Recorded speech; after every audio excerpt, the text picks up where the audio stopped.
Norway has a dark secret that's tearing families apart.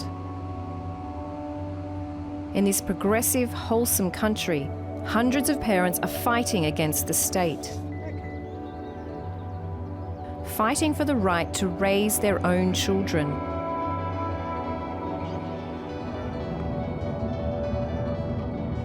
I'm on my way to meet a couple whose battle with this country's child protection services has changed their lives forever. Their babies were taken just hours after they were born. Men at man har gledet seg så mange måneder til å se. Natasha was due to give birth to twins.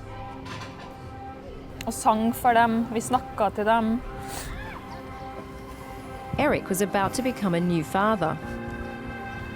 It was going to be one of the happiest days of their lives. Se de jentene, og vi hadde sett dem på ultralyd og kjent alle bevegelser i magen. But they were robbed of everything they had looked forward to when Norway's child protection service, known as Barnevernet, showed up at the hospital. Da jenten kom, så hadde vi det veldig bra og veldig koselig på sykehuset sammen med dem. I 4 timer før barnevernet kom inn og tok dem av seg. Og da var det rett og slett egentlig bare et helvete. Det tyngste var å komme hjem uten noen ting og med så stor smerte. Og det en sorg og et savn ingen kan forstå. So what reason did Barnevernet give for taking away the baby girls? De sa at jeg hadde en diagnose, at jeg var lettere psykisk utviklingshemmet. Og overhodet ikke i stand til å klare å ta vare på. When Natasha was 13, her adoptive mother claimed she had a mental disability to get welfare payments. Barnevernet then used this fraudulent document against her. I starten var jeg veldig lei meg for at de brukte det som et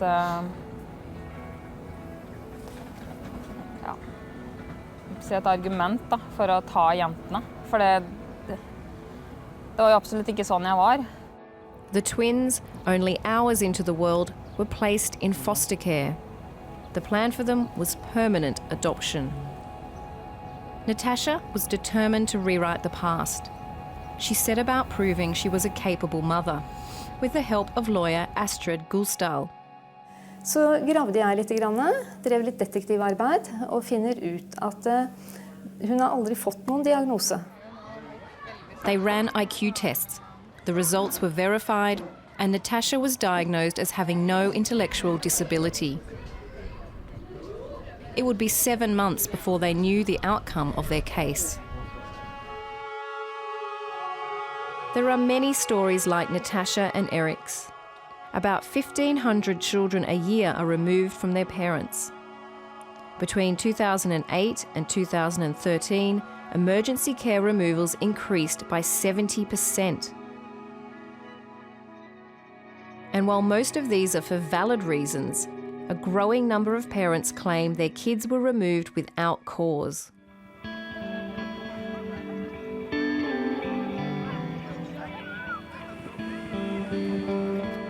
I've come to Trondheim to meet a group of parents. They have personal stories of losing custody of their children. Today, they're seeking advice from lawyers and psychologists on how to win their kids back. Og så da oppgaven, for å kalle den det, det I grunnen å dele erfaringer I den grad dere ønsker det, og lytte til hverandre. Og det barnet ditt var tatt 2 dager gammelt. Ja, fra meg, ja. Det som farlig med det jo at det kan bli adoptert. Yeah, we never had the chance to even prove that we were bad parents or good parents. They take her 2 days old with the risk of future neglect. Barnevernet says they only remove kids for serious violence and abuse, children who are at immediate risk. But these parents say they've been harshly judged, told they lack parenting skills. The house is dirty, the health is not good. there are many things that I have proved the opposite. Og jeg tenker at uansett hvilke familier man gikk inn i Norge, så ville man finne noen feil som man fort kunne lage noen store problemer ut av. Avdekke omsorgssvikt. Altså alt du gjør kan jo bli til omsorgssvikt. Hadde du ikke vært. The organizer of today's meeting is a government insider turned whistleblower, Einar Salvesen. He's one of 170 professionals who petitioned the government, declaring that the child protection system is deeply flawed. According to research, 80% of this system is working well. But then 20% is not working. And you know that's a disaster for the families and the child. He's worked as a consultant psychologist for Barnevernet and now for parents like these. I have had myself personal cases where I see that the government had taken the children away without good reason. It is traumatising the children and traumatising the family. So what shall we call that? They are stolen children, of course. It's not just small groups of disgruntled parents accusing the system of stealing their kids. In the last few months, the battle between parents and Barnevernet has gone global. A family of Pentecostal Christians had their 5 children taken away last November. Religious communities around the world rallied in support. We want your voice to be heard all the way to Norway. Give them back. Echoes of a stolen generation even resonated on the streets of Brisbane. Them back. The Bodnariu children were taken away because of alleged smacking in the home. Protesters argue it's another weak reason for taking children away. Stopp barnebarn!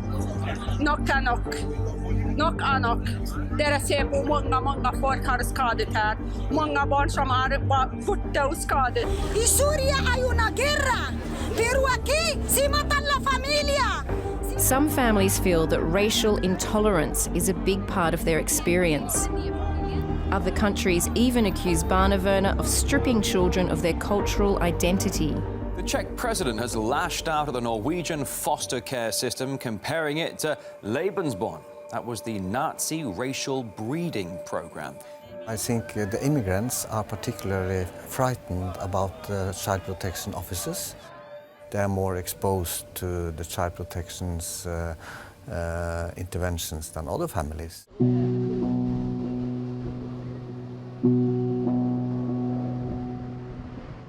So this is where you live? Yeah, this is my house, and I've been living here for 4 months. Samson's originally from Ethiopia, but Oslo has been home for most of his life. He moved into this small bedsit to save money, so he can keep fighting through the courts to win his kids back. Is that you? That's me, yeah. Okay. Yeah, that's me. Home chasings. Yeah. His kids were taken away 2 years ago. Like most cases, it's not a simple story, but Samson feels at the centre of his battle is racism. But unfortunately, there is people who misuse their power and who don't have enough knowledge of other cultures, other people, who's very judgmental. Yeah, it is very, very sad. He became the main carer for his kids when his marriage broke down. But when the kids were living with their mum temporarily, Barnevernet turned up and took them away. The reason they have given is that the kids need help, and the situation for the kids they are living in is not good enough. That's the reason they have given me, and that's why they had to take them from their mom. But they haven't given me any reason why they didn't consider me for the full-time custody for the kids. When I see kids on the street, when I hear especially when kids say Papa, then it's like something struck my heart. Everything reminds me of my kids, yeah. Samson's educated, Christian, and has a good job as a social worker. In fact, he used to work for Barnevernet. But he's having a hard time convincing them that he's a good parent because of something his daughter said. She told her new foster family that her parents had spanked her at home. The mom have admitted that she have slapped on the bottom. But in my case, I have never slapped them, never. My background plays a big matter when it comes to violence, because automatically when a person is from Africa, it's very common that people think that, oh, these people spank their kids, but that's not the case. It's hard to know exactly what's gone on inside Samson's home. Barnevernet won't comment on individual cases, so I can only hear his side of the story. But I want to hear Barnevernet's response to these allegations of racism. I get the opportunity to ask a regional head of the Child Protection Service, Gunnar Torresen. Gunnar! He's dropping in to meet with former foster kids. Hi. Hey, welcome. What we're hearing is that children are being stolen from their parents for cultural reasons. It's been said that Norwegian welfare is hunting for foreign children. In Norway, it's unacceptable to punish children physically, even if you come from another culture. That doesn't mean that we sort of take away all children who are physically punished. But in my opinion, the allegations in international cases are wrong. These teenagers are discussing their thoughts on how to improve the child protection system. Mens vi har alltid tenkt på oss selv som de som var på en måte på barnas side, de som forsvarte barna. Gunnar accepts that the difficult process of removing kids isn't always perfect. I have no trouble understanding that it's the worst thing that can happen to you as a parent is that your child is taken away. And I do also understand that sometimes in this very difficult process we make errors. But I do believe, after so many years in this field, that the worst mistake that the child welfare does is sometimes we wait too long to take a child out, and they have been badly hurt. The young people that Gunnar has been talking to have lived through the child protection system. They have their own ideas on what's working and what's not. Det jo liksom grunnen til at veldig mange ganske sinte på barnevernet, eller har liksom typisk år handler ganske mye om den der flyttingen, liksom hasteflytting. For at gjerne så kommer det politi, og det blir fullt kaos, og du vet ingenting. These guys are now part of an organisation called The Change Factory. Their mission is to give children a voice by sharing their experiences and knowledge with policymakers. They feel in the current debate too much focus is given to what parents say. For veldig mange ganger sånn, det jeg husker selv også, så visste jeg hvilken muligheten som fantes der ute, sant? Hjemmet mitt var hjemmet mitt, sant? Og hvis jeg sier at jeg ønsker å flytte, så har jeg krav på det, sant? Jeg må få lov til å flytte hvis jeg ikke opplever mamma og pappa som gode. Og jeg tror ikke det en av de 3 tingene voksne først og fremst vil si når de sier det som galt med barnevernet, så kanskje ikke det de vil si at dere samarbeidet ikke nok med barna, de samarbeidet ikke nok med oss, men det faktisk et barnevern. These kids say it was right to move them out of home, away from abuse, neglect or violence, and say they've only heard the same from other foster kids. Violence is a serious and common reason for removing kids, but one of the grey areas seems to be the issue of spanking. Norway is listed as one of 42 countries where spanking is illegal. Australia is not on that list. Spanking refers to any sort of physical punishment. Barnevernet says it would have to be very serious for them to take kids away. In Norway, children are not being placed under emergency decisions due to slapping or things like that. We're talking about severe deficiencies. We are talking about children who are at an immediate risk.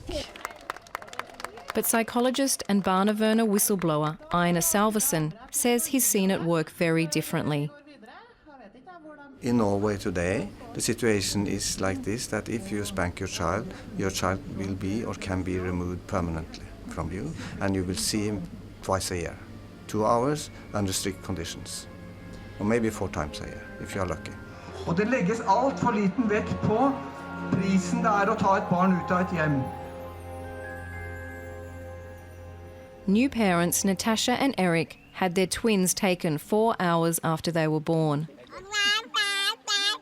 The case was dropped and they just got their twins back after 7 months apart. Ikke sant? Vi har mistet mye tid med jentene. Det 7 måneder, og det ganske lang tid da. Og det liksom de første leveårene til jentene til barna som veldig, veldig viktige, og det... Hopper seg gåsa, danser seg revet, så hopper vi, så danser vi, setter vi oss på huk. 1, 2, 3! Jenten har vært kidnappet, og barnevernet bør si unnskyld. Det folkeskikk å si unnskyld når jeg har gjort noe gærlig, og da alle vet at det noe gærlig. They might have their children back, but their parenting skills are now under observation. It seems like a happy ending, but I'll find out later there's more heartache to come.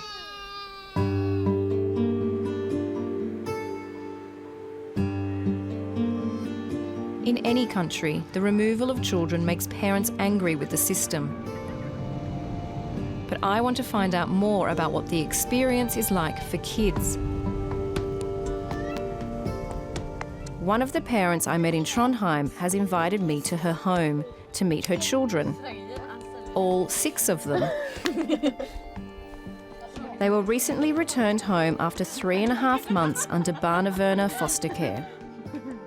3.5 months they will remember forever as the toughest time in their life. I'm sure I will make them be safe again, but it will take time. Monica has a history with the Child Protection Service. As a single mum, they've checked up on her over the years. But last November they showed up suddenly, taking the 2 youngest kids from home and 3 of her children from the classroom. They just took the children and no warning about it, and then you are left alone. On the same day, Monica called her eldest daughter, 16-year-old Lindita, and told her to run away, to escape Barnevernet. My mom said run. So I was running, I was jumping on a trailer and he was driving to Poland. I was trying to call Janita and she answered the phone when they was sitting in a locked room. And I just heard her screaming. And it was really hard because then someone was taking the phone from her hand. And the last thing I heard from her was that she was screaming. It was a very hard time with only crying every day.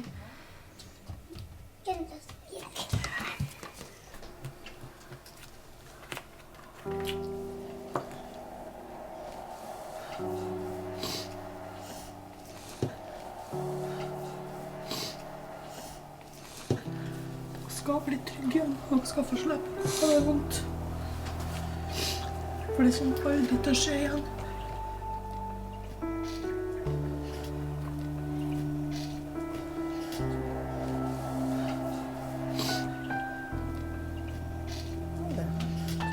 Barnevernet did never go to my children and ask, how are you? What do you want? Do you need anything? Nothing.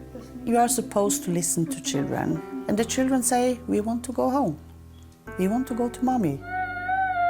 The kids were split up between 3 different foster homes. They'd never been separated from each other or their mum before and could only see her once every 2 weeks in supervised visits. This is iPhone footage of Monica and 2 of her girls on one of those visits.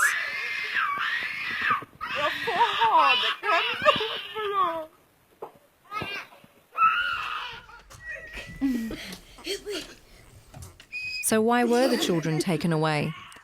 There was no record of neglect or violence. Monica says she was handed a list of vague accusations. Children are out all day long. Children are behind in school. And they were saying that the doctor had said that I am mentally sick to even take care of myself. But they are normal, happy, good, clever children. Let it go, and the back stand and go. Here I stand. With the support of her doctor and the school, Monica disproved every allegation made against her. And the case was dropped.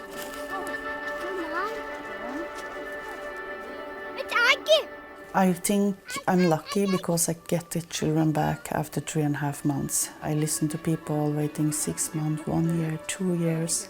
And I'm thinking, what if those children should have stayed in this home for 1 year, 2 years? What children do I get back?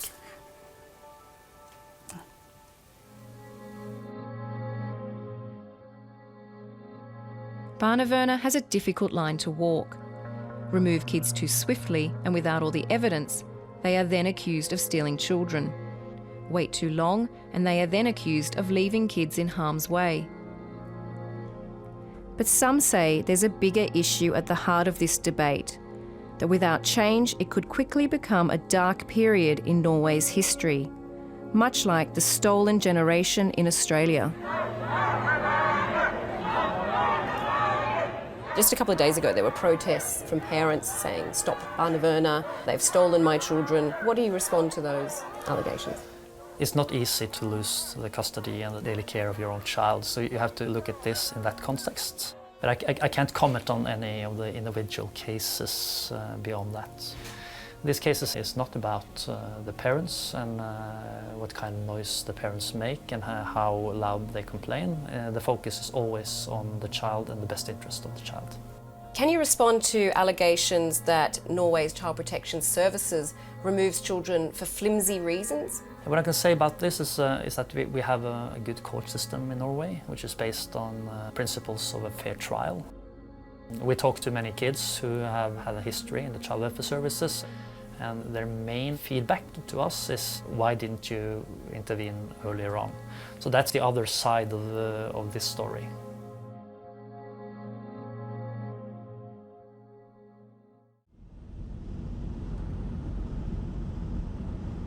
As I prepare to head home, I discover that the day after my interview with Natasha and Eric, they went into hiding.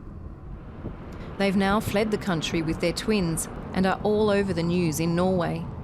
De siste ukene har politiet I Asker og Bærum drevet en omfattende etterforskning. De har lett etter 2 9 måneder gamle tvillinger og foreldrene deres. They suspected Barnevernet was building a case against their parenting skills.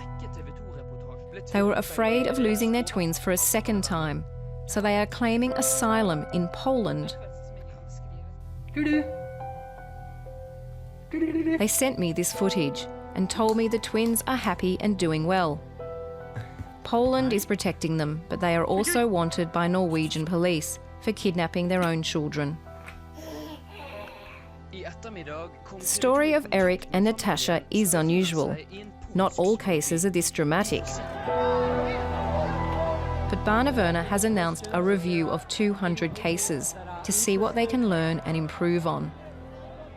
Those who've been involved in these cases firsthand are worried that Norway will one day look back with shame. Hvis vi fortsetter det sporet som vi på nå, hvor flere og flere barn blir fjernet hjemmefra, og ofte på mikroskopisk grunnlag, så tenker jeg at om 50 år så vil man se tilbake på dette som et svart kapittel I norsk barnevernshistorie.